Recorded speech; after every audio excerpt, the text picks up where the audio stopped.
It's a pleasure to welcome Dick Lippin here to talk about his experiences as an alumnus from 1968 at Penn State, and it's going to be a very informal conversation. Just ask you to talk about some of your memories and you know what your experience at Penn State was like at the time and what it's brought to you in your richly productive later life. So maybe I could get you to start by talking about when you were here and what you majored in, what your extracurricular activities were. What Right. student groups? Okay, you know, when I came to Penn State, well, let me say it in general, Penn State was sort of a transformative experience in my life. Because when I came here, I wasn't sure about what I wanted to do career-wise. I certainly hadn't really applied myself very much, not to my potential. And, you know, I came here because I looked at the campus and it seemed, and I saw the people, and I said they were really wonderful and down to earth and kind of people I'd like to, you know, associate with, you know. So I came here and kidding, people say, well, you know, what was the transformation? How was it actually? I said, well, I guess it played out with the fact that one of my courses in my first year was with in Spanish. We had Spanish course. And I had the most beautiful woman I've ever seen in my life that was teaching. But I realized that in order to get her attention, I probably should do well in Spanish. So I actually applied myself, you know. And then I realized, my God, this is really incredible. I'm actually getting really good grades. And the reason, in the context of what that really means, is that when I was growing up, my parents, who I was always very close to, they're terrific people, we had a thing in the house called the Happy C. And that meant that any time that Dick came home with a C or better, they were very happy. Okay. Well, I came to Penn State, and all of a sudden I'm on Dean's list. You know, I'm actually performing at a level that was a shock to most people's system, including my family. And I realized that the academic side was something that could occur if I just applied myself. Right. You know, use my brain, you know, not more effectively. So on an academic level, that's what happened. In terms of what it actually did for me, I recognized my potential here. And I recognized that there were things that I could adapt to or I could engage in that I never thought would happen, but which I did. So, you know, it started off with being elected congressman from downtown. You know, at one point I actually ran for president of student body. Oh. And then I got involved with, and it was included in Omicron, Delta Kappa, Skull and Bones, Lion's Paw, okay, all of those I was in. Can I switch gears for us for a little Sure. bit now? So there's a lot of discussion now about, and at Penn State perhaps in particular, about the amount of drinking that goes on campus and the effect that that has on students' lives and for better or for worse, the binge culture that seems to be a part of at least some students' experience of coming to college. Was the social life in the 60s centered on the same sort of cycle of parties and you know, drinking culture? Yeah, I mean, well, if you talk specifically about Penn State, you know, you really sort of had two worlds. You had you basically had two worlds. You had the fraternal world, right, the society and sorority world, and then you had you had three worlds: campus world, people lived in dorms, and then you had downtown. Basically, you had three, you know, sort of epicenters of, you know, congregation. Drinking really wasn't as, there's no question that it existed, and the keg parties were a part of the '60s, right? So yeah, I don't think that really has changed very much. I think drinking is pretty much in the '60s what it is today. You know, people go out and they drink. You know, Right. So I don't think that was really dramatically different after all these years.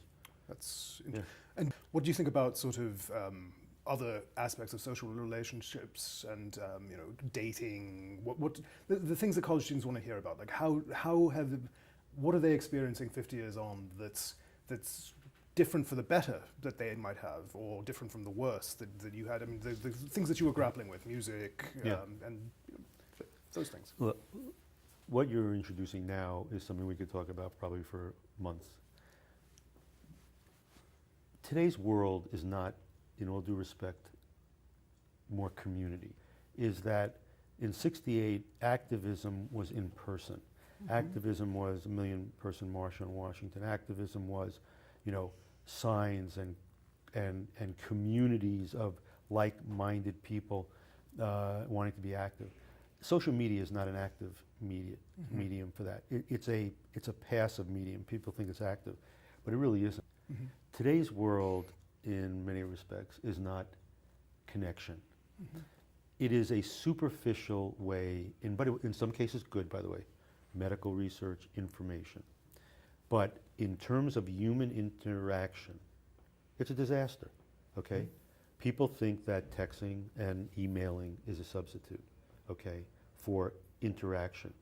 I see it in many cases as an excuse for not facing up to someone in person and having a conversation, whether that's personal or professional, okay?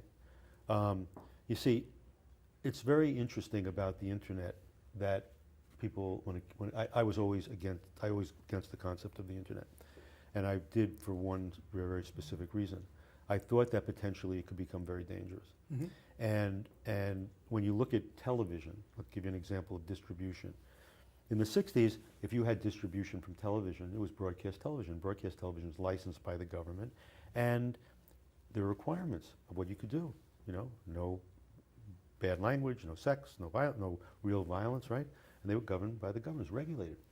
When cable television came about, everybody wondered, gee, how come everybody's going to cable?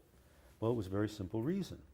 Cable's unregulated, so they could show sex and violence and bad words, right? And people who wanted that did it, and obviously cable television grew. The internet is the extreme, because the internet is both anonymous and unregulated. And people say, what's that like? I say, that's like meeting a person who's arrogant and stupid. It's like the worst possible combination you could have, right? So when they talk about inventions, okay, and there's good aspects to it, but when they talk about inventions, they're talking about something that's unregulated and anonymous. And unfortunately, as the inventor of the internet said, and sort of paraphrasing it, how did you feel about inventing the internet? He said, I'm very proud of what I invented. He said, do you have any problem with it? And by and large, what he said was, I'm really sorry it got hijacked. Okay, so we didn't have that, okay? We met in person in the 60s. We talked to each other. If you had a date, you weren't communicating back and forth with texts, And I think that was great because in order to really understand people, you have to see them. You have to see their eyes. You have to see their body language. You have to see the way in which they're talking about things. You'll never replicate that in a text. You'll never replicate that in an email. We didn't have to worry about that stuff, okay? We didn't have to deal with that. That was not our form of communication. And now it's become more than just a form of communication. Now it's become an addiction. And a substitute. Oh, this tech addiction will so far surpass drug and alcohol addiction and sex addiction that you won't even put it on the same scale. Right. Because you can see it every day. A family goes out, the mother's on a cell phone, the father's on an iPad, the kids are playing video games, and they're supposed to be having dinner. And there's no communication whatsoever. It happens in meetings where people are texting each other in the course of meetings. It's an incredibly impersonal thing. 68 was personal. 2017 is not, in all due respect to people who feel that it is a communication. To be able to find your long-lost friend, beautiful, right? To be able to reconnect, to be able to bring some people together in person, right, as reunions and stuff like that, terrific. But as a primary source of believing that it is enhancing social interaction, it's ridiculous, okay? If anything, what it's doing, which is the problem, is it's creating greater exposure. And most people don't understand that, but now they're realizing it. Equifax, 143 million people. Yahoo comes out. They sell their company saying they only got hacked with 1 billion, and then yesterday they come out and say, well, it was really 3 billion. 3 billion, yeah. Oh, a big difference between 1 billion and 3 billion, okay? So there's a world that's really invasive that I don't think a lot of times people take into account when they look at that. We did not worry about that in 1968, okay? You transferred things in letter form, you made phone calls, and you met in person. And I just think it created a greater bond. I wonder if, again, in terms of speaking to young people grappling with some of these issues today, and including the one of greater exposure, I'm wondering, to put a more positive spin on it, whether your experience of this face-to-face encounter, talking to people, getting to understand them and so on, you've been in a profession where you've dealt with supersized egos because you've been dealing with superstars. Is your ability to interact with extremely powerful, perhaps extremely wealthy, I mean, is your understanding of the human character something that you developed out of those personal relations that you had in college that can't be replicated by learning through text? Is that something? Well, I learned it a lot of ways. I learned it from my parents, who said, if we can do anything for you, we're going to teach you a sense of values. Okay, what's right and wrong? Because ultimately, you're going to be out of this house, and you're going to have to go out and make decisions. You know, do you take drugs or don't you take drugs? Do you drink over? Which I didn't. I was never really into that stuff. Okay, so that was part of it. Secondly, I learned that everybody's really equal, and it doesn't matter whether it's a janitor or a CEO. And yes, I deal with a lot of CEOs, and I deal with a lot of billionaires, and I deal with a lot of people with egos. They don't impress me. The only ones that impress me are the ones that give back and have given back significantly. You know, Bill Gates has done an unbelievable job of doing that. Okay, I hope that the generation of young techno billionaires will accelerate their giving. Okay, but I never, you know, when I played baseball, I played it with African Americans, with Latinos. I was exposed to it at a very early age. When I was living in New York, I had all that stuff. Okay, that became part of humanizing anybody that you come in contact with. So the ones that try to impress me are usually the ones that I don't ever represent. But the ones that are humble, the ones that appreciate what they have, right? As far as artists are concerned, if you don't treat them as if they're not the king of music, and you treat them as anyone else you would meet, you're going to have a much better relationship. I mean, my wife was hired by Prince for his comeback, and she asked him, "Why are you calling me?" It was out of the blue. Picked up the phone, Prince. He said, "Ronnie, you know, I'm calling. This is Prince." She thought it was a joke, right? She thought somebody was like kidding. He was actually calling her, and she said, "Why are you calling me?" He said, "Because," and I don't remember who, but let's say I talked to Eric Clapton. I talked to whatever. They said, if I'm ever going to hire somebody, I should hire a grown-up, and you're the only grown-up that they know that actually can give me advice. Then he said to her, which was great. He asked her, "Okay, I'm coming back." This is Prince's reemergence, and he said, "What if you were going to do one interview with me as my first coming out interview? What would you do?" And she thought for about 30 seconds, and she said, "I'd do NPR." And there was silence, and she figured, "Oh my God, this is he's never going to hire me." I mean, like, this silence is obviously, and he started to laugh, and Prince laughed, and he said, "That is the funniest, best idea I've ever heard." You know, because Prince was disruptive. That was his whole thing, and he said, "That is so cool." That'll be disruptive. Of course, I mean, people would say Billboard magazine. They'd say, to Today's Show. They'd say, whatever, the New York Times, right? No, she said NPR. And it turned out that the NPR interview, even before sort of the viral aspect of what goes on, was everywhere. Was everywhere. And everybody said, "Prince is back." And the first interview he does is with NPR. Everybody expected him to do Billboard or something like that, right? Time Magazine or Newsweek. Nah. So, I don't know, I'm not quite sure where we're going with it, but the ego side of it, not having an ego, but having self-confidence, totally different. You know, an ego goes over the line. Self-confidence doesn't. A lot of the people that I work with are really very confident in who they are, what they do, what their role is, right? And the ones that don't, I usually have conversations with and tell them, you're not doing yourself any good. You're better off being humble. And one of the things about this internet culture and the sheer amount of information is that it can be very, very hard to develop self-confidence when you're comparing yourself constantly to not just the people sitting around the room, but you're comparing yourself to a bombardment of images of perfection sometimes, or huge ego, huge self-confidence. How would you talk to a graduating senior this year and say and teach them the difference between ego and self-confidence?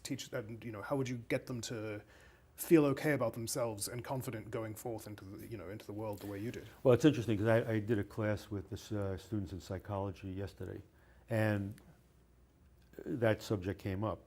And I said that when you start to believe in yourself, when you start to believe that you have capabilities and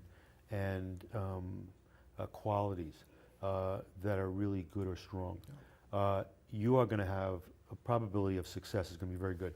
I didn't have that for a long time. I was like very aimless. I mean, I didn't know what I wanted to do in my life. I didn't know where it was going to go. I thought I was probably going to live with my parents until I was 40 upstairs in my bedroom. I mean, that's how lacking it was, okay? And then all of a sudden I started to do things, and I realized, hey man, you do these pretty well. And then all of a sudden I got more confident. And as I got more confident, I realized that it had a dramatic impact on the way I conduct business and the way I conduct my personal life. As far as the difference in 68 and now is 68, people wanted to keep up with the Joneses, okay? They had a nicer car, they want to buy a nicer car. Okay?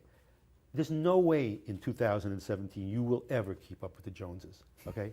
And I have and do represent people with a lot of money.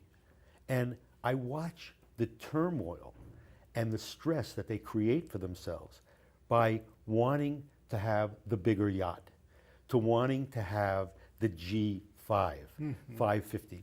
They want, and I say, how much time do you act? And I tell it to them because they know I'm very, obviously very outspoken. I leave it right on the table, which sometimes makes people very crazy. When I met my wife for the first time, I said, honey, well, I didn't say honey because it was our first date, but I said, look, I just got to tell you right up front, if it's in my mind, it's probably going to come out of my mouth. Now, I want you to understand that when it comes out of my mouth, it's not going to come out to ever hurt anybody, because I have no desire to do that. It's going to mean that I'm going to try to be constructive about our relationship. Now, I have two choices. I can either say it, or I can not sleep at night. And I sleep really well at night, because I do that. So try to accept it, right? And it took her a while to get used to that. But she obviously realized that it was constructive. Now, let's go back to the subject. I think in 68, you didn't have as many what I call things acting on your psyche.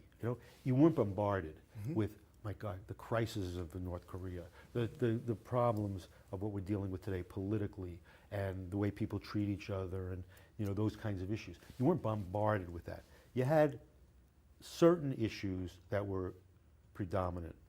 So, but you weren't exhausted by the constant assault of it. Today, I feel bad for this generation in a way, because they're trying to deal with their life. They're trying to deal with their personal life, trying to deal with their professional life, but every second of the day or every day, something occurs like Las Vegas that says, where are we going as a society? The irony of what happened in Las Vegas to me was it wasn't the horrific nature of what was created and the number of people that died and were wounded. There was hardly any report on the fact that gun control, guy had 42 guns, that in the state of Las Vegas, you can open carry without a permit. Yet where was all the discussion, right, about gun control and the potential regulatory things that should be put in place in order to do that? It was almost like nobody wanted to talk about it because politically it was a dangerous area if you wanted to get reelected. That probably in 68 would have been a much more dominant theme, but I think, and I really do feel bad, because we have children and we have grandchildren that they're going to grow up in a world that it's going to be really hard to figure out. We didn't have that in 68. At least I didn't feel we had it in 68. 68 was more of an exploration of the issues, and and back to something you said. To what degree were you active? And it's funny because people would have asked me that question, and I said, the truth is, it wasn't about dropping out and becoming active. I was always concerned about what it would be like to drop back in. Right. That's and whether I could actually handle that. Okay, so I was active in my way, but I wasn't marching in Selma. Although